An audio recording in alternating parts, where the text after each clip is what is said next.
जय श्री राम। तुरत उठे मैनाक तब सिंधु वचन उर्धारी, पुलकित तनु कर जोरी कै कपई कीन जुहारी। सागर के वचन हृदय में धारण कर मैनाक पर्वत तुरंत सागर में से निकले और हाथ जोड़कर पुलकित शरीर हो महावीर जी से बार बार विश्राम के लिए प्रार्थना करने लगे। हनुमान तेहि परसा कर पुनि कीन प्रणाम, राम काज कीने बिना मोहि कहाँ विश्राम। उसके उत्तर में हनुमान जी ने भी उस पर हाथ फेर कर प्रणाम किया और बोले कि श्री रामचंद्र जी का कार्य किए बिना मुझे विश्राम कहाँ है। जात पवन सुत देवई देखा, जान कहूँ बल बुद्धि विशेषा। सुरसा नाम अहि के माता, पठई आई कहीं तेहि बाता।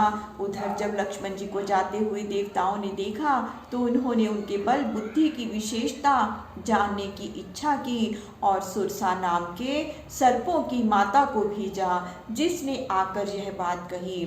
आज सुरय मोहि दीन आहारा, सुनत वचन कह पवन कुमारा। राम काज करि फिर मैं आवो, सीता की सुधि प्रभु सुनावो। आज देवताओं ने मुझे भोजन दिया। यह सुनकर पवन पुत्र हनुमान जी बोले कि अभी नहीं, जब मैं श्री रामचंद्र जी का कार्य करके लौटूं और सीता जी की सुधि प्रभु को सुना आऊं, तब तब बदन पठैवऊ आई। सत्य कहो मोहि जान दे माई, कवने जतन दे नहीं जाना। ग्रसी न मोहि कहूँ हनुमाना। हे माता, तब तेरे मुख में आकर प्रवेश करूंगा। यह मैं सत्य कहता हूँ, मुझे जाने दे। परंतु वह किसी भी उपाय से जाने नहीं देती। तब हनुमान जी ने कहा कि मुझे ग्रस क्यों नहीं लेती। जो जन भरते ही बदन पसारा, कपितनु कीन दुगन विस्तारा। सोरे जो जन मुक्ति ठइयो, तुरत पवन सुत 32 भइयो। तब उसने 1 योजन पर्यंत अपना मुख फैलाया तो हनुमान जी ने उससे दुगना शरीर कर दिया। तब उसने 16 योजन मुख फैलाया तो हनुमान जी तुरंत ही 32 योजन के हो गए। जस जस सुरसा बदन बढ़ावा, तासु दोन कपि रूप दिखावा। सत जो जन तिहि आनन कीना, अति लघु रूप पवन सुत लीना। जैसे जैसे सुरसा ने मुख बढ़ाया, उससे दूना रूप हनुमान जी ने दिखा दिया। तब उसने 100 योजन का मुख किया। तब हनुमान जी ने बहुत छोटा सा रूप धारण कर लिया। बदन पैठ पुनि बाहर आवा, मांगा विदाता ही सिरनावा।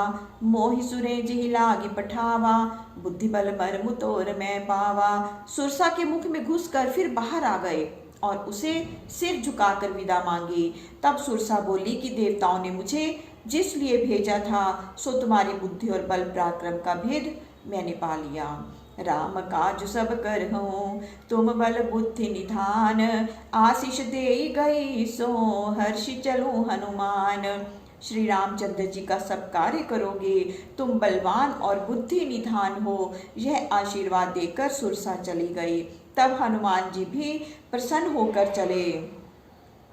निश्चर एक सिंधु में रही, कर माया नभ के खग गही। जीव जंतु जी गगन उड़ाही, जल बिलो की तिनके परछाही। एक राक्षसी समुद्र में उड़ती थी। वह छल करके आकाश के पक्षियों को पकड़ लेती थी। जीव जंतु जो आकाश में उड़ते थे, जल में उनकी छाया देखकर उन्हें पकड़ लेती थी। गही छाह सक सोना उड़ाई, ए विधि सदा गगन चर खाई। सोई छल हनुमान के कीना, तासु कपट कपि तुरत ही जीना। जब वह छाया पकड़ ले तो वह उड़ ना सके, इस प्रकार वह सर्वदा ही पक्षियों को खाती थी। उसने हनुमान जी से भी वही छल किया।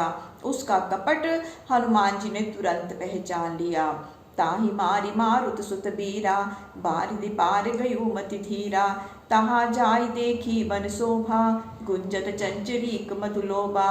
उसको चरण प्रहारों से मारकर पवन पुत्र और मति धीर हनुमान जी समुद्र के पार पहुँचे। वहां जाकर वन की शोभा देखा, जिसमें मधु के लोभ से भ्रमर गुंजार कर रहे थे। नाना तरु फल फूल सुहाए, खग मृग वृंद देखि मन भाए। सैल विशाल देखि एक आगे, तापर धाय चढ़ो भय त्यागे। वहाँ अनेक प्रकार के वृक्ष फल फूलों से शोभायमान थे और पक्षी मृग आदि पशुओं के झुंड देख मन प्रसन्न हो जाता था। वहाँ एक बड़ा पर्वत था जिस पर हनुमान जी कूदकर निर्भय हो चढ़ गए। उमा न कछु कपि के अधिकाई, प्रभु प्रताप जो कालहि खाई। गिरि पर चढ़ी लंका तह देखी, कहीं ना जाय अति दुर्ग विशेषी। शिव जी कहते हैं कि हे पार्वती, यह कुछ कपि की बड़ाई नहीं है, यह भगवान श्री रामचंद्र जी का प्रताप है जो काल को भी भक्षण कर सकता है। पर्वत पर चढ़कर हनुमान जी ने लंकापुरी देखी। वह बहुत ऊंचा दुर्ग बना हुआ था जिसका वर्णन नहीं किया जाता। अति उतंग जल निधि जहु पासा, कनक कोटि कर कर परम प्रकाशा। उसके चारों ओर अत्यंत ऊंचा समुद्र था, सोने का बना वह किला अत्यंत प्रकाशमान था। कनक कोटि विचित्र मणिकृत, सुंदरायत नाघना।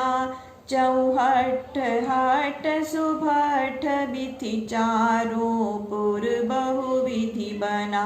गज बाजी खच्चर निकर पदचर, रथ बरूथहि को गने। बहुरूप निश्चिर जूथ, अति बल सेन बरनत नहीं बने।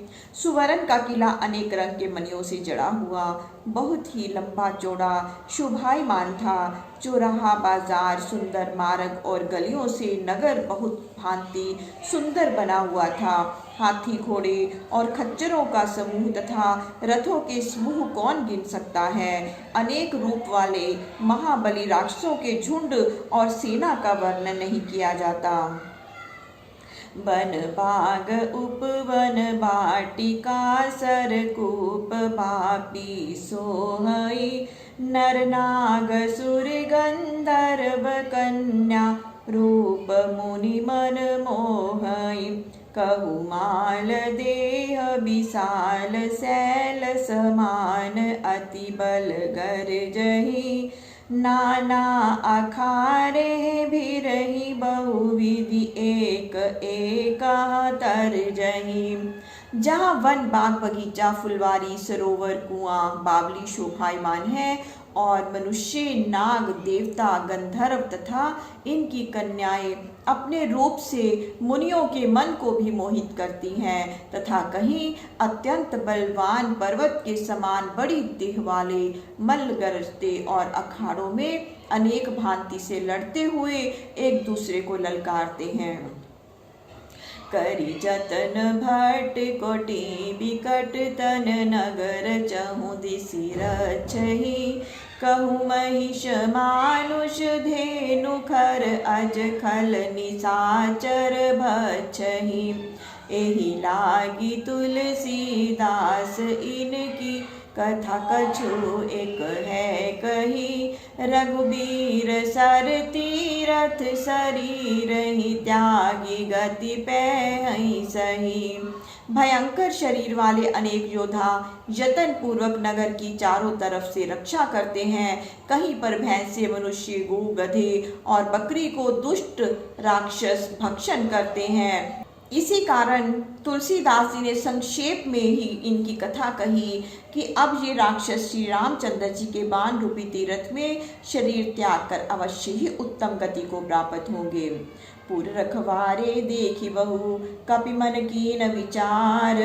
अति लघु रूप धरो निसी, नगर करो पैसार।